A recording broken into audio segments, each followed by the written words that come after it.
Genetically engineered insulin. तो देखो होता क्या है, इंसुलिन पता है, ह्यूमन इंसुलिन, हमें इंसुलिन चाहिए होती है। तो पहले हम क्या करते थे, गाय से, पिग से इंसुलिन लेते थे। लेकिन इसमें क्या होता था, एक तो जानवर भी मारे जा रहे हैं और ह्यूमंस को भी इट्स नॉट गुड कि दूसरे एनिमल्स की हम इंसुलिन ले रहे हैं।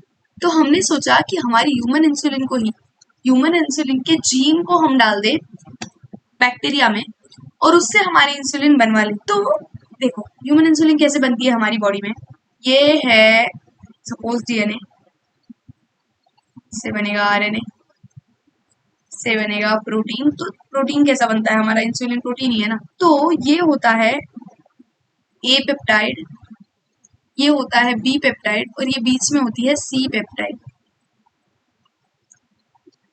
3 पेप्टाइड में हमारा ह्यूमन इंसुलिन बनता है। तो इसको बॉडी के सेल्स क्या करते हैं, हमारे बॉडी के जो सेल्स है वो यूकैरियोटिक सेल्स है, ये क्या करेंगे, इसको एंड में ये ऐसे बनने के बाद इसको यहाँ से तोड़ देते हैं और फिर हमारा नॉर्मल जो वर्किंग इंसुलिन है वो ऐसा होता है। यहाँ पे होता है sulphide bridges, disulphide bridges, okay. तो ये ऐसे ए पेप्टाइड और बी पेप्टाइड को जोड़ के ये है वर्किंग इंसुलिन, ऐसे बनाई जाती है वर्किंग इंसुलिन। ये प्रो इन द सेंस वही इनएक्टिव फॉर्म में है ये वाला, ये जो ऊपर वाली है जिसमें सी पेप्टाइड एडेड है, सी निकालने के बाद बन जाती है हमारी वर्किंग इंसुलिन। तो ये हो रहा है हमारी ह्यूमन बॉडी में। अभी हमको ये प्रोड्यूस कराना है बैक्टीरिया में। तो हम बैक्टीरिया में क्या करेंगे, हमारा जो जीन का पार्ट है, हमारे डीएनए का पार्ट, सपोज ये है हमारा डीएनए, यहाँ पे हमारा इंसुलिन बनाने वाला जीन,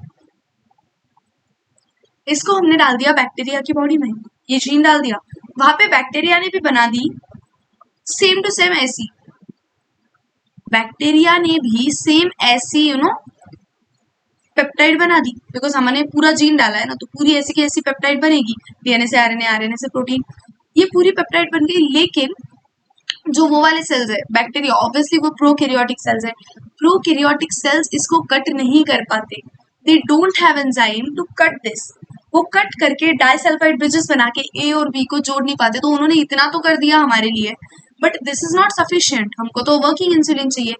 तो होता क्या है, हमने क्या किया, हमने नहीं किया, ये एक बहुत महान सी कंपनी, एली लिली नाम है इसका, एली लिली, इसने 1983 में क्या किया, देखो ये हमारा डीएनए है, यहाँ पे जीन है, जीन के हम अभी 3 पार्ट्स बना लेते हैं, ओके। ये एक पार्ट जो ए पेप्टाइड बनाएगा, ये एक पार्ट जो बी पेप्टाइड बनाएगा, ये येलो वाला पार्ट सी पेप्टाइड बनाएगा।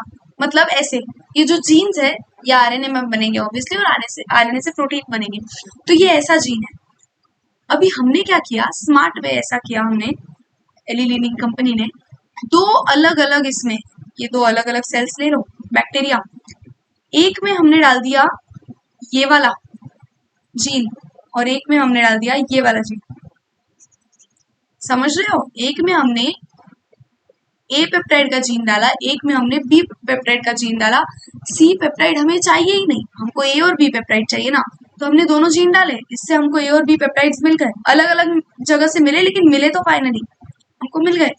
बाद में बाहर हमने लैबोरेटरी में, यह है हमारा लैब में हमने इनको डाइसल्फाइड ब्रिजेस से जोड़ दिया,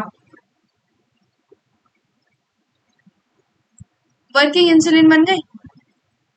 तो हमने जो सी पेप्टाइड वाला जीन था वो कहीं डाला ही नहीं, समझ रहे हो, ऐसे बनती है। तो ये पूरा प्रोग्राम था इंसुलिन का। अभी इसमें इंपॉर्टेंट पार्ट ये है कि जो ब्रिजेस है वो कौन से है, तो ये याद रखना, डाइसल्फाइड, यहाँ पे लिख दूं क्या कहीं, डाइसल्फाइड ब्रिजेस, डाइसल्फाइड ब्रिजेस या डाइसल्फाइड बॉन्ड से इंसुलिन जुड़ी होती है। फिर और क्या बताना था, हाँ कंपनी का नाम है एली लिली, 1983 में ये सब किया, और नथिंग, मैंने आपको सारा समझा दिया ना। तो आप एक काम करना, ये आप रीड कर लेना, यहाँ पे कुछ भी नहीं है इंपॉर्टेंट। यहाँ पे देखते हैं, देखो 1983 Eli Lilly prepared 2 DNA sequences corresponding to A or B chains human insulin introduced into them plasmid of E. coli to produce insulin। तो हमने वैसे प्लाज्मिड की हेल्प से, जैसे पूरा उसमें पढ़ा था ना प्रिंसिपल एंड प्रोसेस में, तो वैसे हमने इंसर्ट कर दिया। फिर chains A and B were produce separately, अलग अलग प्रोड्यूस किए, एक्सट्रैक्ट किए, लैब में डाइसल्फाइड बॉन्ड बना के जोड़ दिए। तो ये देखो फ्री सी पेप्टाइड इंसुलिन ऐसी होती है। और हाँ, तो और आप ये सारा रीड कर लेना। Thank you, bye bye.